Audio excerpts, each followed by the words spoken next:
Neoen est une société qui existe depuis 9 ans, qui est une société française avec un actionnariat français et qui est devenue à travers ces 9 ans le premier opérateur indépendant en France dans les énergies renouvelables, essentiellement en solaire.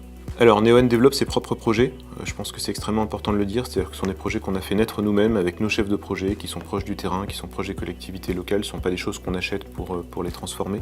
Donc on est nous-mêmes l'architecte de ces projets, on fait ensuite construire nos projets par des partenaires industriels qu'on choisit en toute liberté, on n'a aucun accord cadre qui nous obligerait à aller chez un tel ou un tel, donc on choisit régulièrement des sociétés en particulier françaises, on a beaucoup travaillé avec Bouygues, avec Eiffage, avec aussi des PME et des ETI, et on est garant, nous par contre, globalement de la qualité de ces projets. Donc on fait construire ces projets, mais on a nous-mêmes des gens qui supervisent la construction et qui vérifient que tout se passe bien. Neoen est reconnu pour la qualité de son travail, et la qualité de son travail, ça passe évidemment avant tout par la qualité de ses équipes. On a des gens qui travaillent avec énormément de compétences, avec aussi énormément d'intégrité, c'est une des valeurs phares de la société. On est reconnu à la fois pour notre compétence et pour notre parfaite transparence vis-à-vis de nos prêteurs et de nos co-actionnaires, et ça c'est un actif qui est extrêmement important pour nous. On tient beaucoup à notre réputation, et je pense qu'aujourd'hui on est reconnu pour ça. Neoen travaille sur des projets de taille assez différente. On a par exemple chez Neoen construit le plus grand parc solaire d'Europe, près de Bordeaux, mais quand on travaille sur un projet de 1, 2, 3, 4, 5 MW, on y met la même rigueur, le même professionnalisme, le même niveau d'attention. Ce sont des actifs qu'on a là aussi vocation à bien construire, à bien opérer et dont on veut être fier dans la durée. Au niveau environnemental, d'abord pour la partie développement de nos projets, on travaille avec une grande rigueur à nouveau.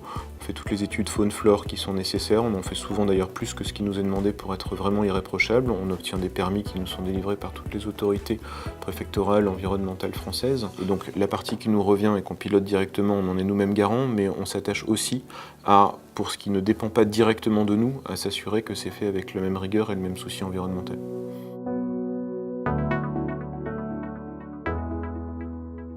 Donc, le projet d'ombrière photovoltaïque de Corba a été initié en 2014. Il se situe au sud de Lyon, sur les communes de Saint-Priest et de Corba. C'est un projet qui a reçu depuis le départ le soutien donc, de la métropole de Lyon et des deux communes.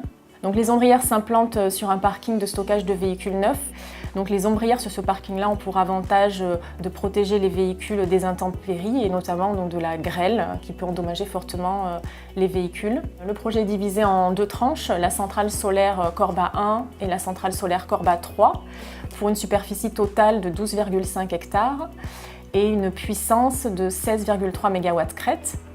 Donc, la production annuelle de ce projet est de 20 000 MWh. Et ce qui correspond à la consommation totale en électricité de 8 800 habitants, soit environ 80% de la commune de Corba. Donc le chantier doit débuter en juillet 2018 pour une durée approximative de 10 mois.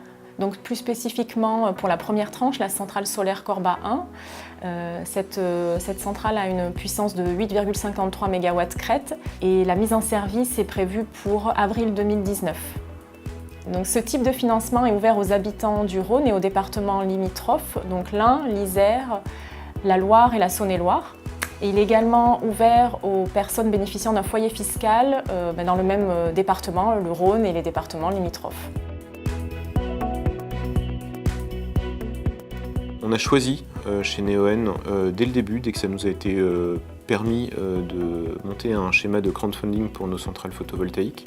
Pour nous, c'est un moyen de créer un lien fort avec le territoire et avec les riverains de ces projets. C'était pas un enjeu strictement financier, puisque notre société qui est bien capitalisée, avec par exemple la BPI comme actionnaire, n'avait pas besoin au sens financier de co-actionnaire, on n'était pas en recherche de fonds, mais on a trouvé que c'était une bonne initiative et on a choisi de le déployer sur tous nos projets.